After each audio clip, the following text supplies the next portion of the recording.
Today's video is brought to you by Squarespace.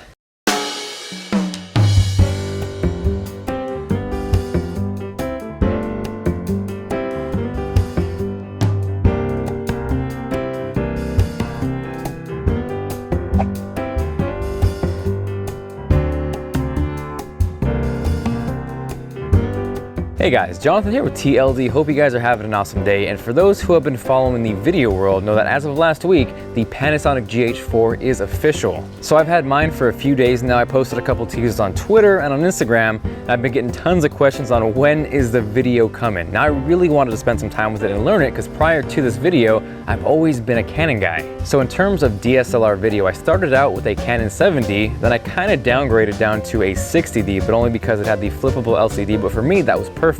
I then moved up to a Canon 5D Mark III, and about 6 months ago, even though it's not a DSLR, I made the plunge into a Canon C100, and that's what I've been using since then, and that has hands down been my favorite camera, period. So if you haven't caught it by now, this video is actually being recorded with the GH4. It's in 4K. Well, it's actually technically 3840 by 2160, so it's UHD, but if you go to the YouTube quality option, you'll actually see a 4K option. Now, I do want to note though and point out that the GH4 is capable of true cinema 4096 by 2160 resolution. You have to actually go into the settings to enable that. So when I was getting my test footage, I did not have that enabled, so that's why I'm shooting in 3840 by 2160 right now. So this video essentially is my first impressions of the GH4 after about a week of use. For some reason, I'm always a little apprehensive and a little hesitant to do camera videos. I think mainly because I feel there's so many more knowledgeable and talented people when it comes to cameras that I get a little shy, I guess, but I'm gonna do my best to give you guys my rundown.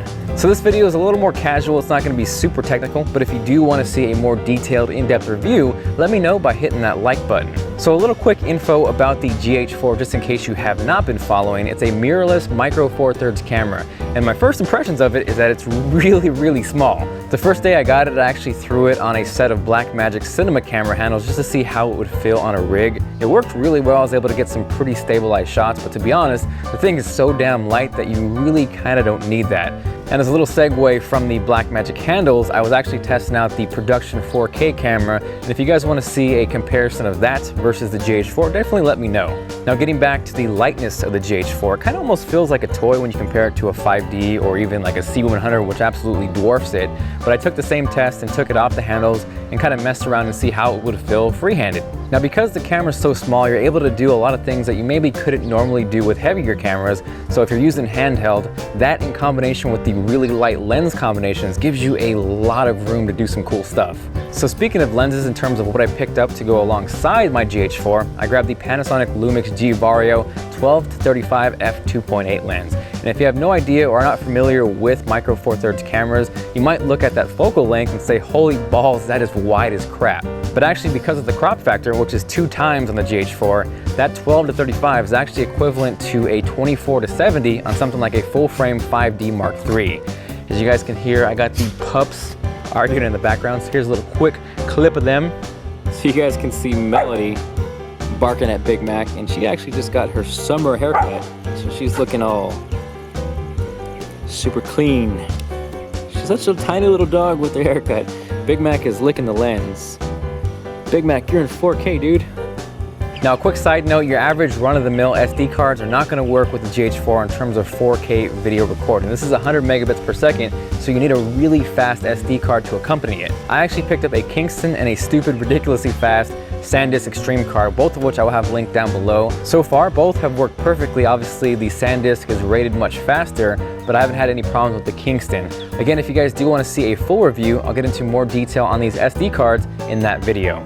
Now, also something that's insanely cool with the GH4 is the fact that at 1080p, you can actually shoot up to 96 frames per second for super slow motion video. So I will definitely be having some fun with that, testing it out, and bringing you guys the results. I also got to say, autofocus has been really nice. Now for me, coming from the 5D and the C100, that's not something that I've got to experience.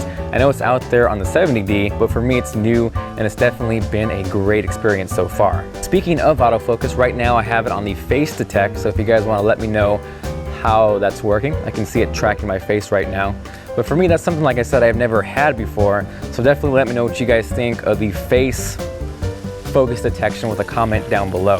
In terms of video quality, I've also been pleasantly surprised with it. I was a little bit worried coming from the C100, even though that's 1080p. The video image is amazing. Like, it's one of the best images I've seen on a camera, period. So I was a little apprehensive coming to the GH4, but I've been pleasantly surprised so far, and it's actually a lot more detailed and sharp than I thought it would be. One thing that I've noticed that videographers and filmmakers should really find useful is within the GH4, there's actually two cinema-style presets in terms of color profiles. Out of those two, however, preset 1 is definitely what I prefer, although I will say out of the box, it's a little more saturated than I normally like. So here's an example of a straight, untouched, unaltered cinema preset 1. You can see it's definitely really saturated for me anyways. And once I actually cranked that down to about -3, -4, that was really more along the style that I like and prefer. So here's a similar clip, but with the saturation cranked down a little bit, about 3 or 4 like I mentioned, and you can see, to me, that looks a lot more visually appealing and a little closer to something like I'm used to on the C100.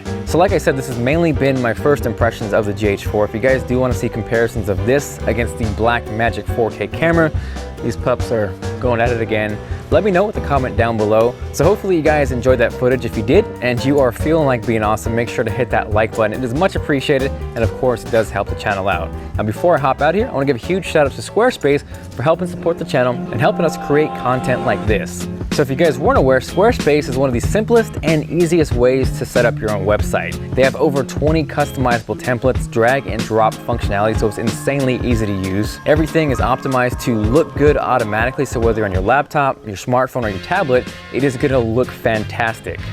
They also have a killer 24-hour, 7-day-a-week support team based out of New York City, and pricing starts out at just $8 a month with a free domain if you sign up for a year. So if you guys have been looking to create your own websites, maybe a blog to go along with your YouTube channel, this is a pretty sweet way to do that. And if you guys use the offer code TLD at checkout, that'll get you a free trial, no credit card required, and 10% off your order if you decide you like it and you want to keep using it. So again, that is TLD at checkout. You guys get a badass deal and help the channel out at the same time. Again, this is Jonathan with TLD. Let me know what you guys want to see in the full review of the GH4, and I will see you guys later.